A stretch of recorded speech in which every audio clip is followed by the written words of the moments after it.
अस्सलाम वालेकुम पाकिस्तान। उम्मीद करती हूँ आप सब खैरियत से होंगे। छुट्टी का दिन भी अच्छा जा रहा होगा, अफ्तार भी रोज़ा कर लिया आपने। होपफुली इस वक्त एनर्जी भी बहाल हो गई होगी और ख़बरें भी कुछ ऐसी ही हैं जो कि स्पेशली पाकिस्तान की खबरें ऐसी होती हैं जो कि एनर्जी अगर ना भी हो आपकी, आपको डाउन कर देती हैं। कभी आपको गुस्सा आ रहा होता है, कभी आपको खुशी हो रही होती है।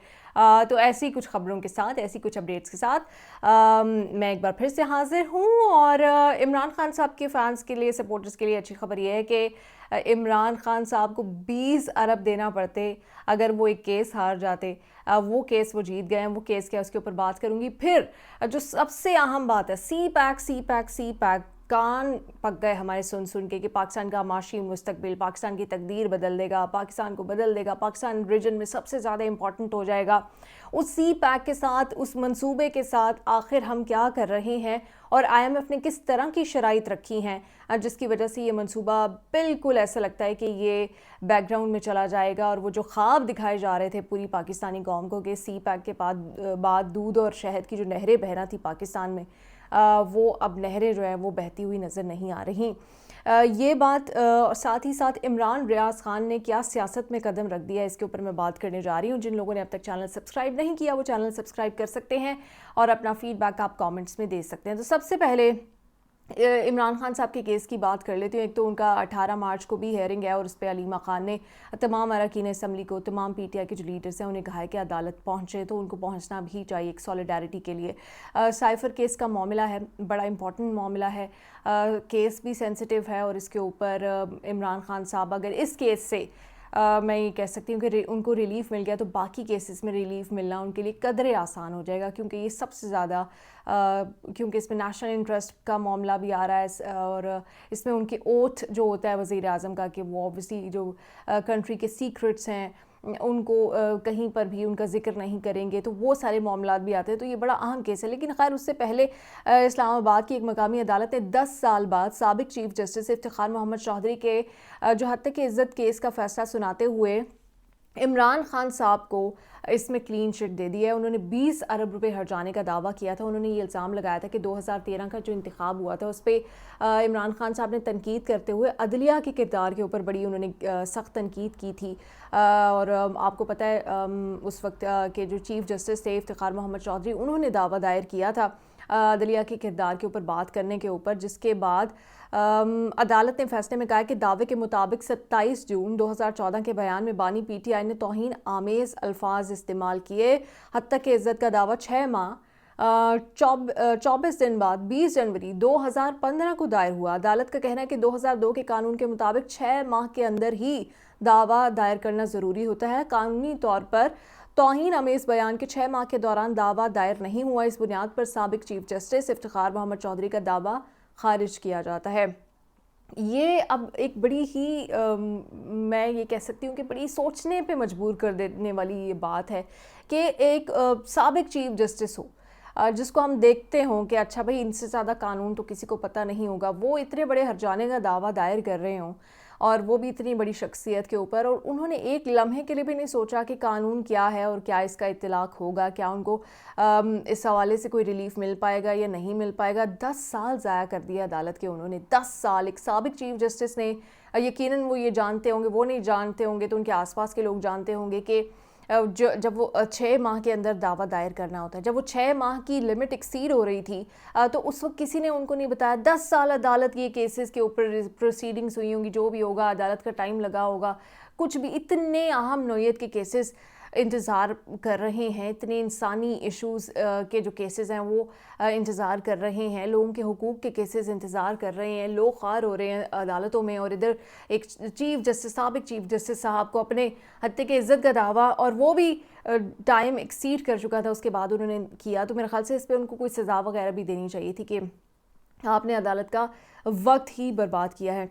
तो ये एक अहम केस। अब मैं आ जाती हूँ सी पैक के हवाले से। सी पैक के हवाले से आपको पता है कि IMF की जानिब से बहुत सारी अभी शर्तें लगाई जा रही है। प्लीज़ एक्सक्यूज़ दिस सनलाइट, ये कभी ज़्यादा और ये कभी कम हो रही है।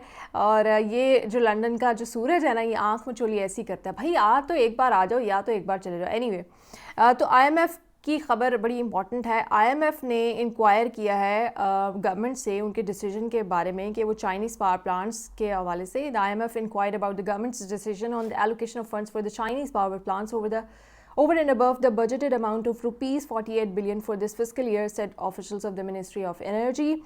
They added that IMF was informed there was no plan to approve additional funds for retiring the outstanding debt of the Chinese power plants. The outstanding dues of power projects of China-Pakistan Economic Corridor alarmingly increased to a record rupees 493 billion or rupees $1.8 billion as of end January. The amount was rupees 214 billion or 77% higher than the June last year. The build-up of Chinese debt violates the 2015 Energy Framework Agreement, which binds Pakistan to allocate sufficient money in a special fund to keep Chinese investors immune from the circular debt. However, the government is allocating only rupees 48 billion annually with a condition to withdraw a maximum of rupees 4 billion per month. اب یہ جو میں نے آپ کو ایک story بتائی اس کا لب لباب یہ ہے, اس کا حاصل حصول یہ ہے کہ ہم نے جو چائنیز کمپنی کے ساتھ, پاور کمپنیز کے ساتھ جو ان کے ایریئرس ہیں ان کے لیے ایک سرٹن اماؤنٹ ایلوکیٹ کی گئی ہے, جو کہ جتنی اماؤنٹ ایلوکیٹ کی جانی ہے اس سے پہلے ہی کم ہے. تو اب IMF نے میک شور کیا ہے کہ کہیں ہم اس پروجیکٹ میں زیادہ تو انویسٹ نہیں کر رہے. IMF نے میک شور کیا ہے. IMF جو کہ ہمارے ریگنگ کیا ہو رہی ہے, الیکشنز کیا ہو رہے ہیں, پولیٹیکل پارٹیز, ان کا کہنا یہ ہے کہ وہ تبصرہ نہیں کرتے, لیکن پاکستان کی معاشی طور پہ جو منصوبہ مضبوط کر سکتا ہے پاکستان کو, اس کے اوپر ان کی گہری نظر ہے. شروع دن سے یہ ساری کنٹریز کی گہری نظر ہے کہ یہ چائنا کے ساتھ پاکستان کا جو اکنامک کوریڈور بن رہا ہے, اس سے پاکستان مضبوط نہ ہو جائے, چائنا مضبوط نہ ہو جائے, یہ ریجن مضبوط نہ ہو جائے.